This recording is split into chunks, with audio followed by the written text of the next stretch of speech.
If you've ever looked into Australian visas and ended up with 37 open browser tabs, 2 existential crises, and a mild fear of every single acronym you've ever seen, DHA, PR, COE, and GTE, you are not alone. I'm Hayder Shakara, former Olympian, now lawyer, and part-time translator of confusing government rules and laws into actual human language. And in today's video, I'm going to answer the 5 questions immigration lawyers get asked the most. Let's get into it. Question 1.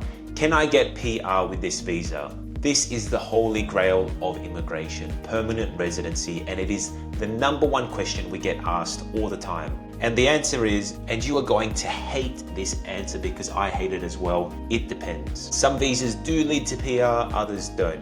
Let's break it down real quickly. Skilled visas like 189, 190, 491, yes, they do have PR pathways. If you have a 482 visa, yes, in many cases, if you're on the medium-term stream, you can stay here for a few years and there may be a pathway for you to PR. If you are on a student visa, there is no direct route to permanent residency, but you can get a further visa like a 485 graduate visa, then maybe a skilled visa, and that might lead you to permanent residency. Partner visas, yes, absolutely. As long as the relationship's genuine, you would hope that you'd be able to stay here in the country with your loved one, so yes, it absolutely does lead to permanent residency. A visitor visa, no, like the name suggests, this is probably the easiest one. If you are a visitor, you are expected to leave. The moral of the story is permanent residency is possible, but only if you have the right long-term plan, which brings us to question number 2. What's the best visa for me? So this is like asking, what is the best car for me? Or what's my favorite soft drink?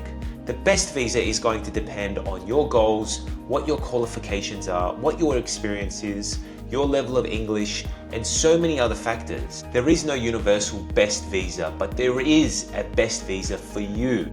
And a migration lawyer can help you figure that out before you waste money applying for the wrong one. Just as a side note, please don't just copy what your cousin did in 2019. It's 2025 now. It's a completely different situation and climate. Everything changes, so the rules change. You can't do what worked 5 years ago and expect that it's going to happen and work again this year. Question 3, how long will it take? The short answer is probably longer than you want it to. We get it, you're excited, you're nervous, and you're desperate to start your new life. But here's the reality.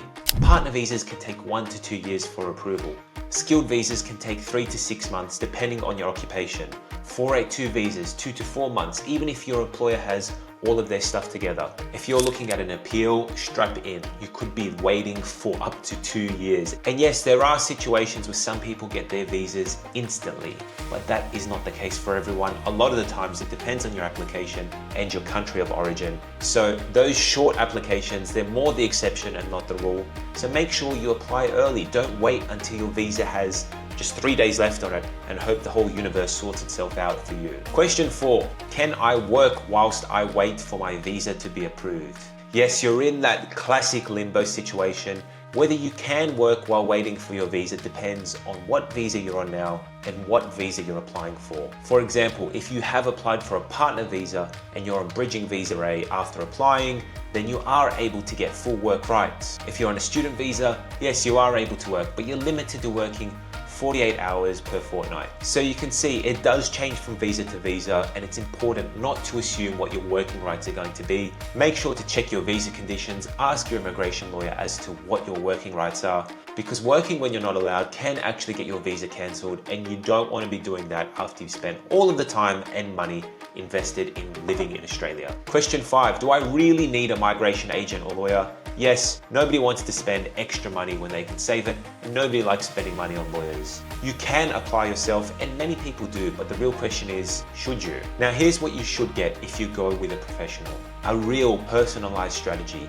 Help collecting the right documents for your application so you're not spending all of the time second guessing yourself. An application that's lodged properly the first time, and advice if something does go wrong. You're paying for the peace of mind that you're not flying blind, because these guys do it all the time. Honestly, it's like asking, do I need to pay a mechanic to fix my car?